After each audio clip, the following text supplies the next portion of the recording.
marga azmatkan itu termasuk salah satu marga habaib. Sama dengan marga bin Syahab, Al-Attas, Al-Hamid, Al-Idrus, dan lain sebagainya. Hanya saja yang jadi persoalan bahwa azmatkan yang betul-betul diakui sebagai azmatkan, yang nasabnya bersambung lewat jalur laki-laki terus sampai ke atas.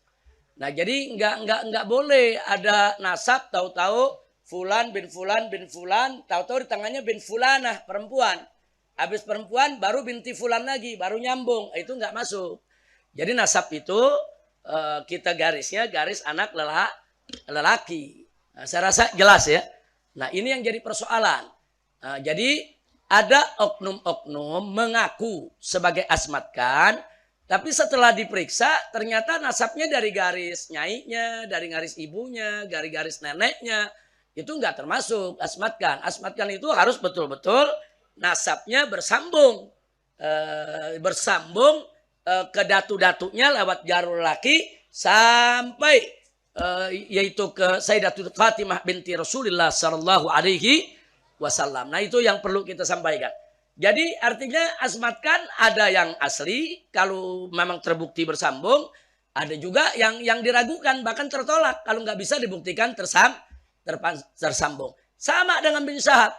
Nah, bin Syahab memang keturunan Rasulullah, tapi tidak tiap orang yang ngaku bin Syahab pasti bin Syahab, kan belum tentu.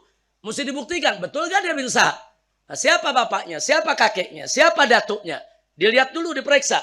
Kalau diperiksa itu ternyata nyambung, ya dia bisa jadi bin Syahab yang betul. Saya contohkan, ada satu dai di Sukabumi. Dia ngaku bin Syahab, ternyata bukan.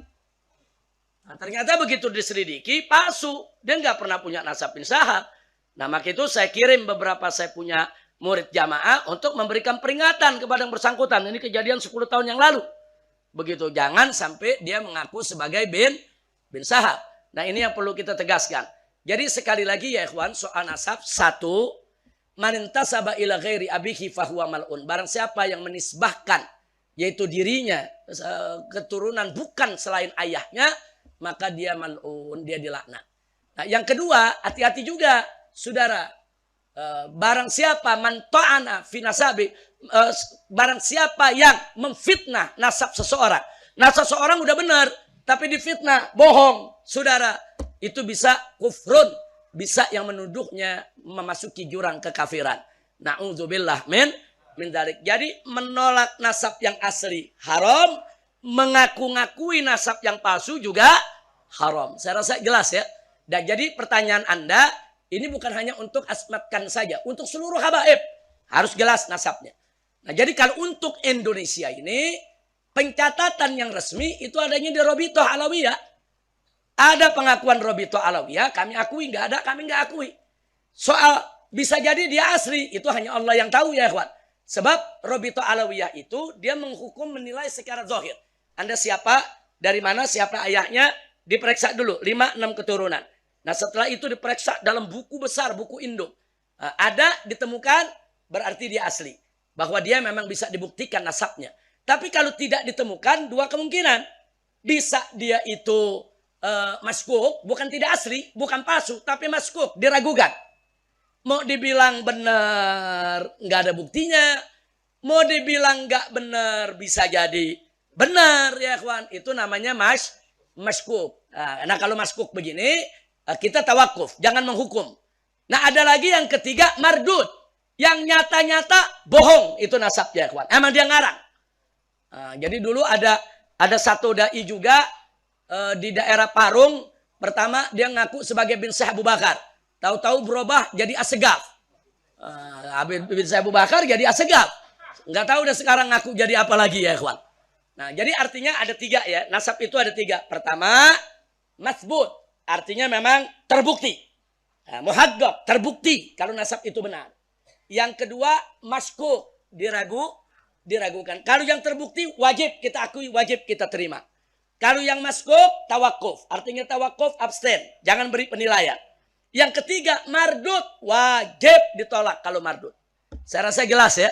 Ini bukan hanya untuk asmatkan. Untuk seluruh marga di kalangan habaib. Nah, karena sekarang yang ngaku-ngaku kan juga banyak. Hati-hati, yang ngaku-ngaku hati-hati. Mal'un, dilaknat di sisi Allah. Jadi Anda mau mulia nggak mesti ngaku-ngaku keturunan Nabi ya ikhwan. Enggak.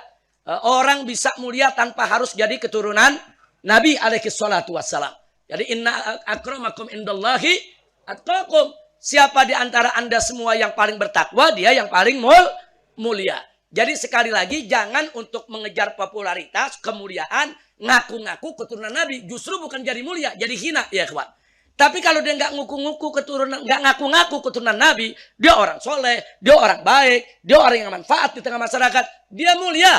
Jadi kemuliaan itu bukan hanya milik keturunan Nabi. Yang bukan keturunan Nabi juga banyak orang-orang mulia. Karena mereka bertakwa kepada Allah. Itu satu yang saya mau ingatin. Kedua, saudara, soal keturunan Nabi ini nggak ada pendaftarannya. Emang ada di antara Anda di dalam perut daftar isi formulir? Saya mau jadi bin Sahab, bisa. Saya mau jadi orang Jawa, bisa. Saya mau jadi orang Sunda, bisa. Saya tanya, Anda sebelum lahir ada pendaftaran nggak? Anda jadi orang Sunda kehendak siapa? Anda jadi orang Jawa kehendak siapa? Anda jadi orang Arab kehendak siapa? Anda jadi keturunan Rasulullah kehendak siapa? Semua kehendak Allah. Habib Ali mungkin daftar mau jadi Alatas Habib Ali.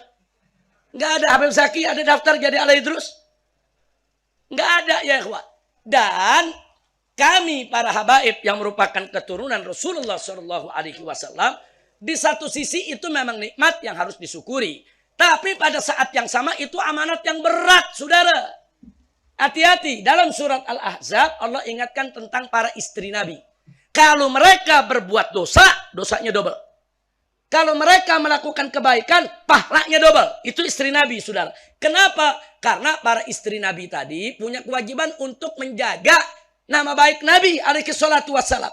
Makanya kalau mereka berbuat baik, pahalanya double. Satu, pahala untuk kebaikannya. Satu lagi, pahala karena dia menjaga nama baik suaminya, yaitu Nabi Muhammad SAW. Begitu juga kalau berbuat dosa. Baca surat Al-Ahzab, saudara. Allah ingatkan, istri-istri Nabi berbuat dosa, double dosanya, saudara. Satu, dosa untuk kesalahan yang dilakukan. Satu lagi, dosa karena sudah merusak nama baik Nabi kita Muhammad Sallallahu Alaihi Wasallam. Walaupun nama baik Nabi nggak pernah bisa dirusak oleh siapapun, saudara. Alhamdulillah. Nah begitu juga akhirnya para ulama mengkiaskan dari itu mengatakan kalau istri Nabi saja yang nggak ada hubungan darah, saudara, punya amanat yang begitu berat, apalagi zuriyahnya yang punya hubungan darah, saudara.